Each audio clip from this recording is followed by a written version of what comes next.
Evangelho de Jesus Cristo, segundo escreveu Lucas, no capítulo 5.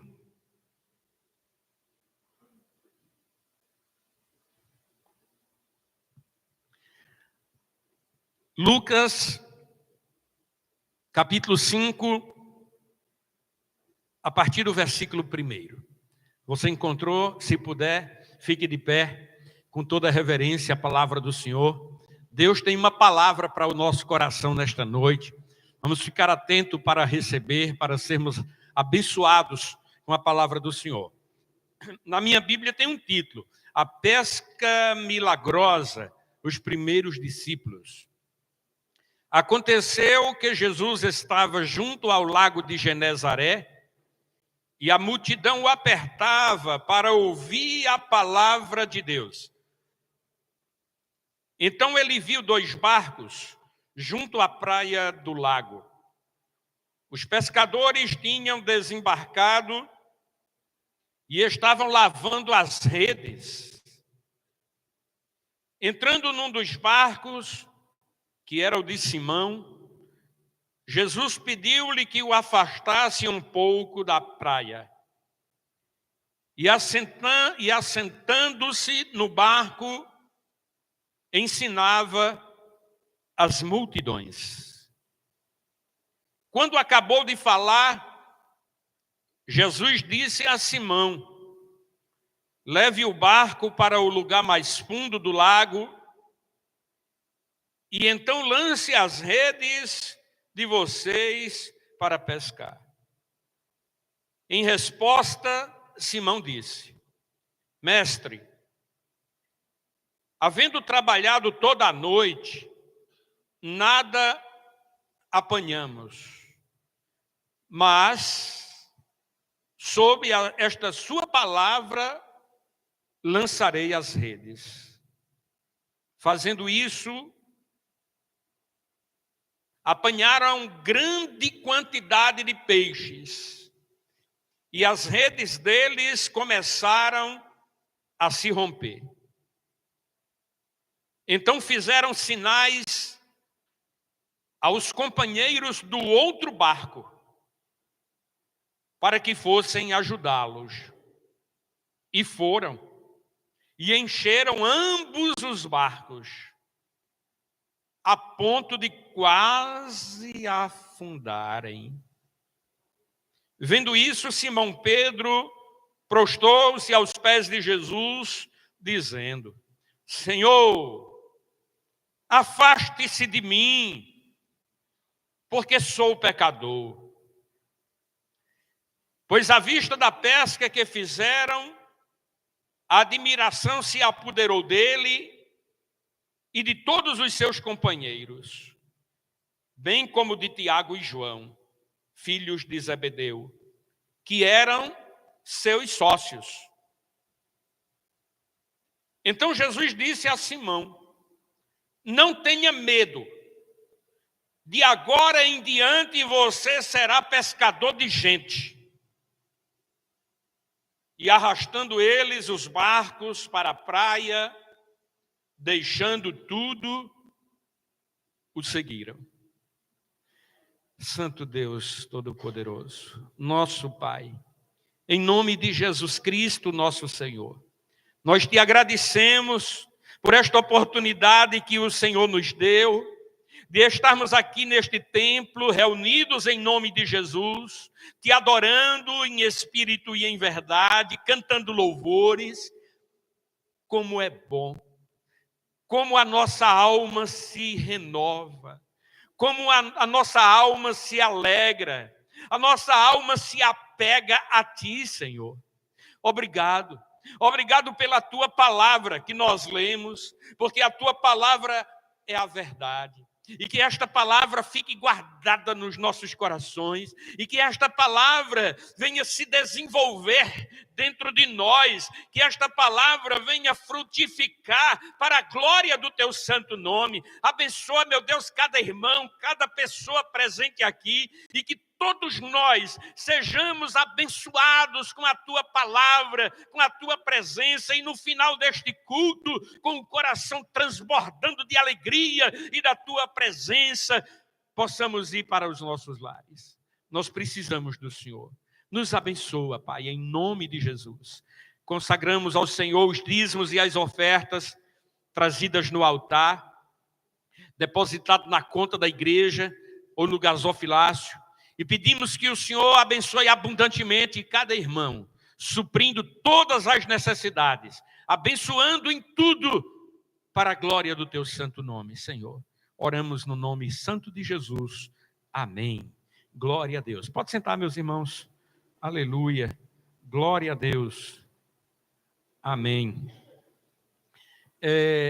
Nós, em domingos anteriores, já pregamos no capítulo 4, e Jesus começou o seu ministério de pregação, de ensino da palavra de Deus, e parece que ele começou nas sinagogas. Ele começou internamente, onde o povo se reunia. Mas agora Jesus não fica apenas na sinagoga, mas prega na praia. Esses dias, meditando sobre estes versículos, sobre esse texto, eu me alegrei no Senhor, na sua palavra, com aquilo que ele fez. E no capítulo 4 nos mostra que Jesus tinha pregado na sinagoga de Cafarnaum.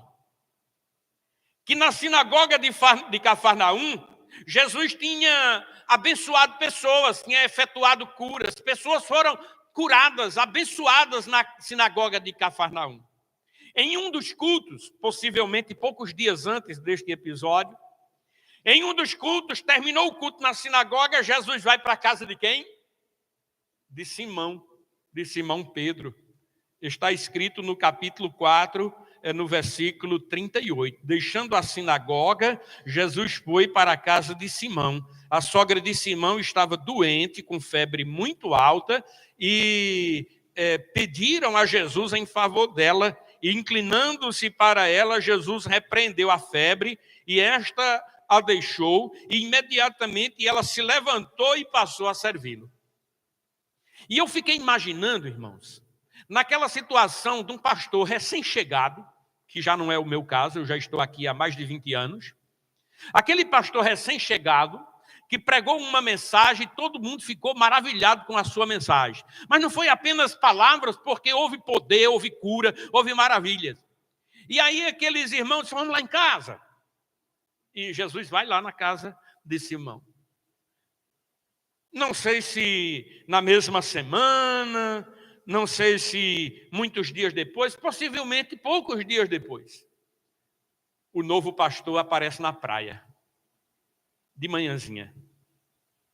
Aparece na praia, onde era lugar de encontro. Parece que era um tipo de feira, a feira do peixe. E o pessoal que tinha um costume de comer muito peixe, então iam para a praia de manhãzinha fazer a compra do peixe. Os pescadores que tinham trabalhado traziam para a praia para vender o seu peixe. Arrumar dinheiro para comprar outras necessidades para casa e para o seu lar. De repente, naquela manhã, no capítulo 5, versículo 1, está escrito, aconteceu que Jesus estava junto ao lago de Genezaré. Aparece na praia. E como ele já estava sendo conhecido na cidade pelas suas pregações na sinagoga, como ele já estava sendo conhecido na cidade e a sua palavra estava atraindo muitas pessoas, aqui também, na praia, as pessoas chegavam perto dele e queriam ouvir a palavra de Deus. E queriam ouvir a palavra do Senhor. E ali, a palavra nos diz que Jesus entrou num barco. E o barco era o de Simão. Quero entender que não era o primeiro encontro com Simão. Alguns pregadores dizem que sim. Mas eu quero entender que já não era o primeiro encontro, estava entre os primeiros encontros. Simão, eu quero subir no teu barco, preciso dele. Subiu no barco e começou a pregar a palavra de Deus. No versículo 3 está escrito: entrando num dos barcos, que era o de Simão, Jesus pediu-lhe que o afastasse um pouco da praia. E assentando-se no barco, ensinava as multidões. Eu quero dizer para os irmãos que tem me chamado muito a atenção nos evangelhos essa expressão, ensinava. Jesus ensinava. O ensino é muito importante. O ensino tem uma importância muito grande. É pelo ensino que vem o conhecimento. É pelo ensino que as pessoas têm os seus olhos abertos para que não fiquem enganadas, para que não andem enganadas. É pelo ensino. E o que Jesus ensinava era a palavra de Deus. O que Jesus ensinava era a palavra de Deus. O texto aqui não diz o assunto em si. O que ele ensinava, só diz que ele ensinava. Mas eu posso imaginar Jesus dizendo: gente, vocês precisam andar em comunhão com Deus. Gente, vocês precisam se despertar para um compromisso de verdade, para um compromisso firme com o nosso Pai Celeste.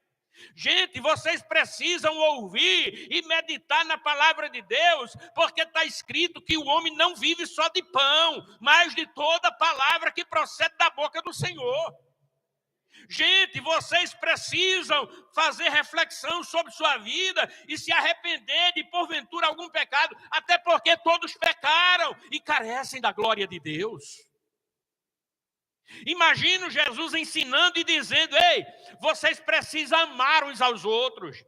Inclusive os seus inimigos, aqueles que se levantam contra vocês, falam mal de vocês, caluniam vocês, perseguem vocês, amem os seus inimigos. Eu imagino Jesus ensinando ao povo as coisas práticas do povo de Deus, para o povo de Deus. E Jesus ensinou, pregou a palavra.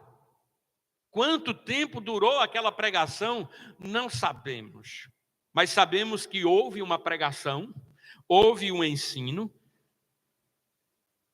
E no versículo 4 diz assim: quando acabou de falar, porque a pregação tem um início, tem um meio e tem um fim. Então, quando ele terminou a sua pregação, terminou de pregar,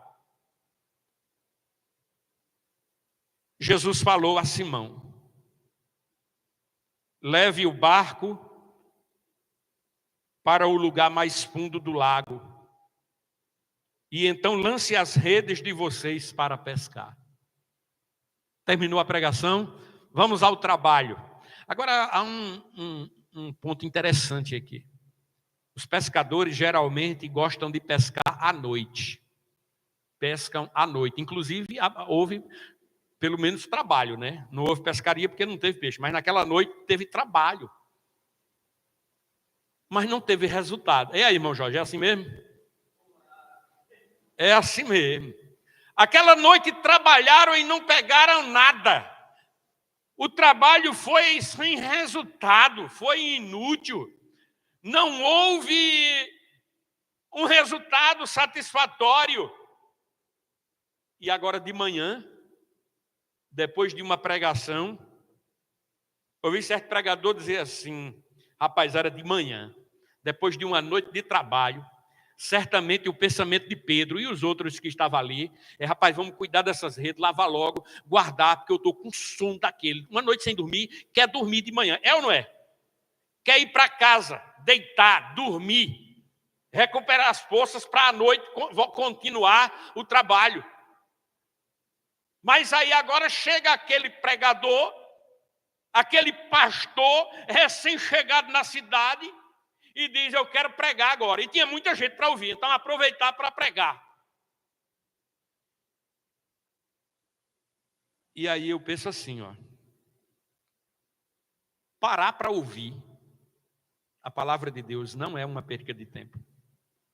Ao contrário, a palavra de Deus é vigor, é vida, renova as nossas forças, abre os nossos olhos. A palavra de Deus é vida em nós. A palavra de Deus tem um poder extraordinário de fazer dentro de nós e em nós aquilo que não há outro meio de fazer senão a ação do Senhor. Aqueles que param para ouvir a palavra de Deus estão se reabastecendo, estão se fortalecendo, estão se renovando. É importante parar para ouvir a palavra de Deus. Alguém disse assim, ó: não ter tempo para Deus é viver perdendo tempo. Parar para ouvir a palavra de Deus não é perda de tempo. Ao contrário, é necessário. Todos nós precisamos. Todos nós precisamos. Mas Jesus terminou aquela pregação. E aí diz para Pedro: volte para o lago, lance a rede. Aí aquela famosa palavra que a gente costuma sempre lembrar, né? No versículo 5.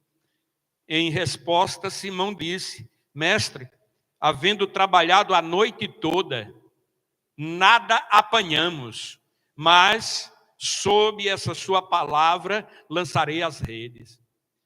Irmãos, será que alguns de nós não temos trabalhado, se esforçado, dado duro mesmo, mas os resultados não vêm? Os resultados são poucos, insignificantes. Parece até que estamos trabalhando para trás. Não acontece nada. Quando o homem trabalha. Mas quando o homem entrega a Deus, aí Deus trabalha pelo homem. É a Bíblia que diz que Deus trabalha por nós, viu? Que o Senhor trabalha por aqueles que nele esperam, por aqueles que nele confiam. E nós somos convidados, exortados a pôr a nossa confiança em Deus, a pôr a nossa confiança no Senhor. E quando nós confiamos no Senhor, Deus vai trabalhar ao nosso favor, pois Ele prometeu na sua palavra. Pedro argumenta: é verdade, nós trabalhamos a noite toda, não pegamos nada. Mas quem está mandando é o mestre, quem está mandando é o Senhor. Então, sob a sua palavra, nós vamos voltar. Lançarei as redes novamente. O poeta compôs aí uma música, né? Que você deve voltar ao mar. Por que está lavando as redes? Não guarde a sua rede. Volte para o mar, para um lugar fundo. Volte, jogue a rede. Volte a jogar a rede. Você vai conseguir. Baseado certamente nesse texto. E Pedro obedeceu. Ouvir é importante. Mas se não houver obediência, se não houver atitude, se não houver decisão, não acontece nada. Então, depois de ouvir e aprender, é preciso obedecer. Mesmo Pedro questionando, dizendo que não tinha apanhado nada durante a noite toda, ele diz: mas sob a sua palavra eu vou. Voltaram para o lago, lançaram as redes, e quando foram puxar as redes, olha a quantidade de peixe. Era tão grande que não conseguiram puxar. Precisaram pedir ajuda para os companheiros do outro barco.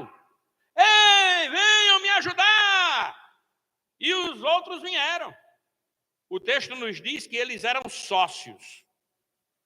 Parece que havia uma cooperativa de peixes, né? Os pescadores se uniam para pescar, né? Juntar tudo ali, dividir o lucro, o trabalho e também o lucro, né? Eles eram sócios.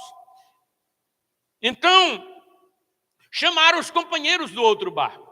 Irmãos, e era tanto peixe.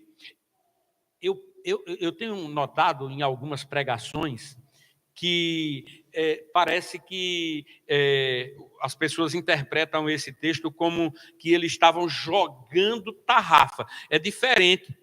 pelo menos na minha região, a tarrafa de rede, viu? A tarrafa joga e recolhe, enquanto que a rede você estende na água, depois que termina de estender, geralmente dá um tempo, aí vem levantando a rede e tirando os peixes. Mas parece que o negócio ali foi imediato. Pegaram uma quantidade de peixe maravilhosa. Irmãos, isso foi espetacular. Foi sem precedente. Foi algo que nunca tinha acontecido. É algo maravilhoso, além do comum, muito além do comum. É algo maravilhoso, onde nos mostra o poder de Jesus sobre todas as coisas, inclusive sobre o mar, sobre os peixes, sobre os animais, sobre as doenças, sobre a vida e a morte, sobre tudo. Ele, Jesus Cristo, nosso Senhor, tem o poder sobre todas as coisas, tudo está debaixo do seu controle, debaixo das suas ordens. Ele manda e acontece. Aleluia! Louvado seja o nome de Jesus.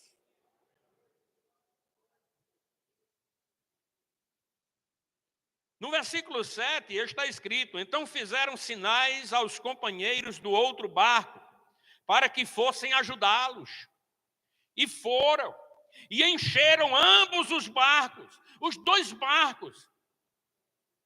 E ainda diz no final do versículo: a ponto de quase afundarem. Aí foi peixe demais. Meu Deus, foi peixe demais. Por isso que tem o título, né? A pesca maravilhosa.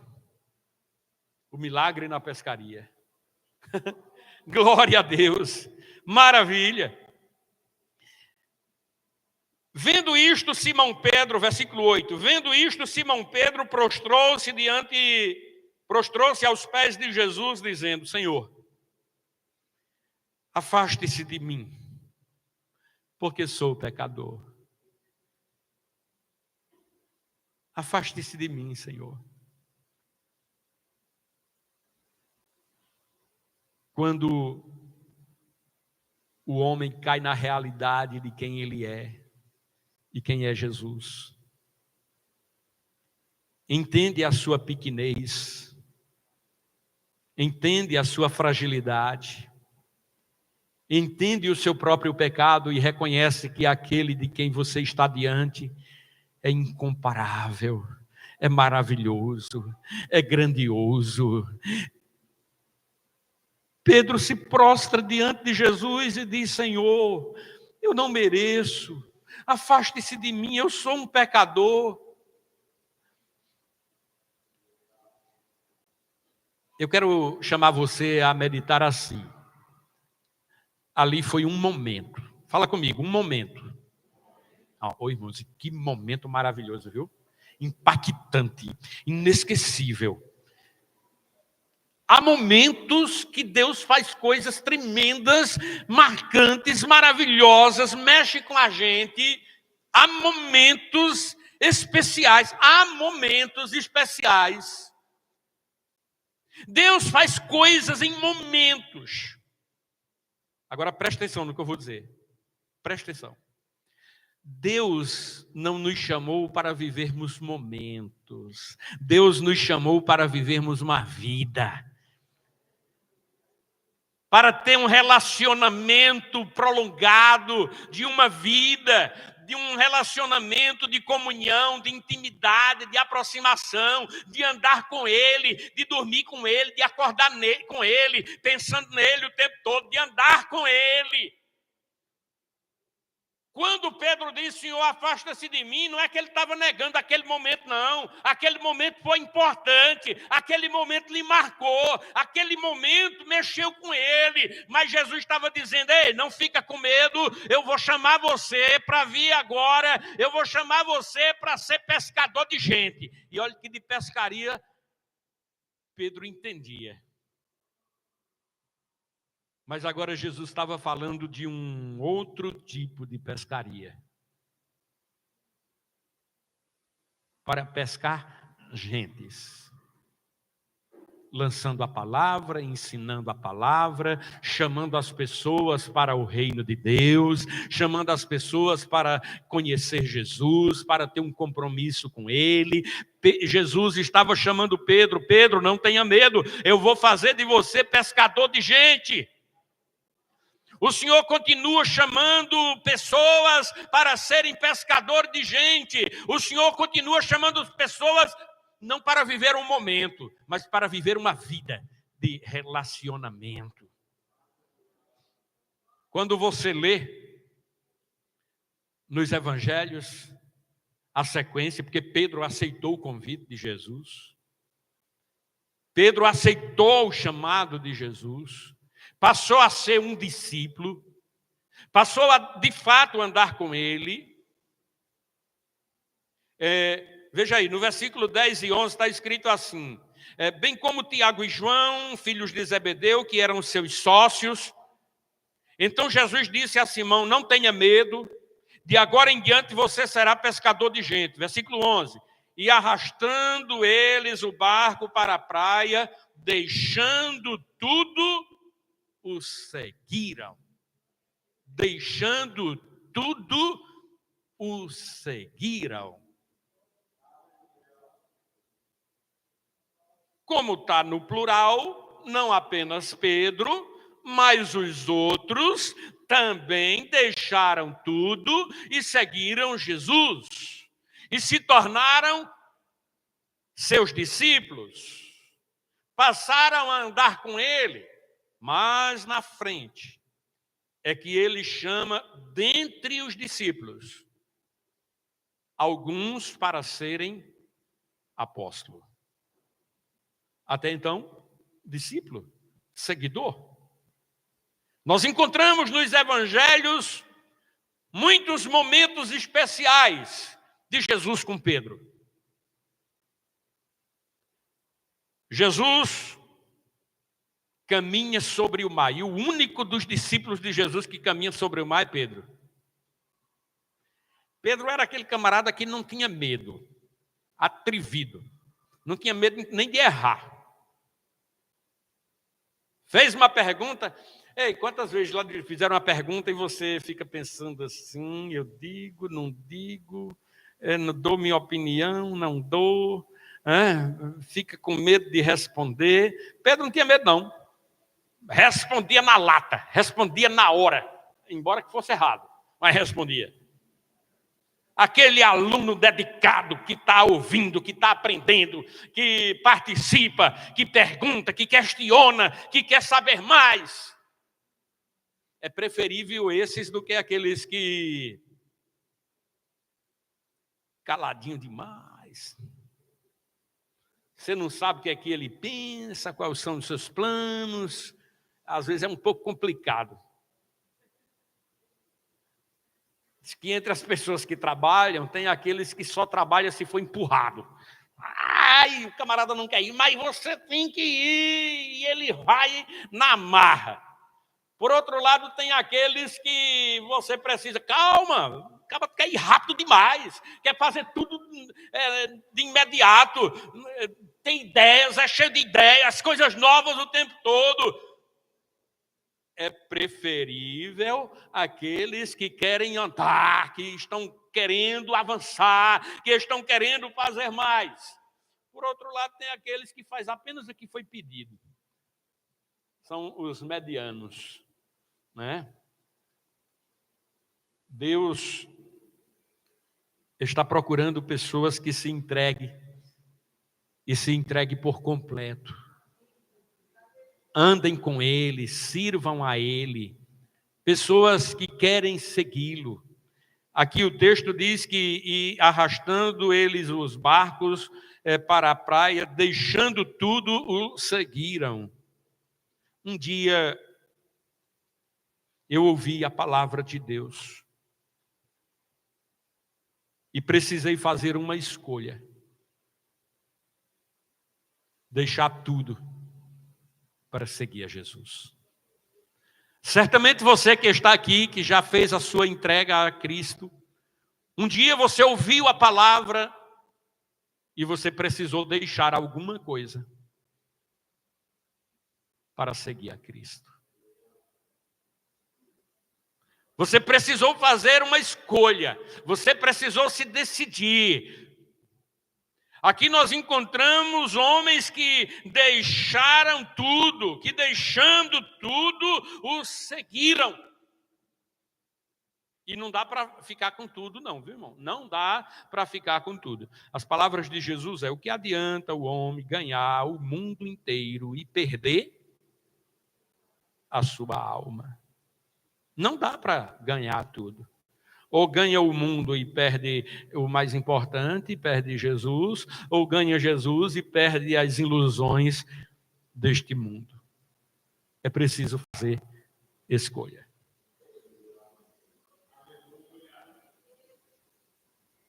Como está a sua vida?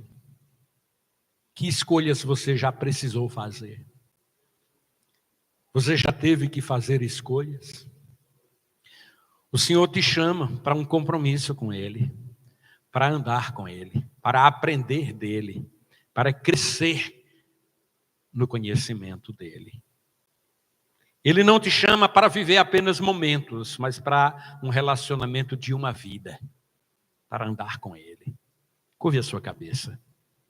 Santo Deus bendito, nosso Pai, em nome de Jesus nós te agradecemos.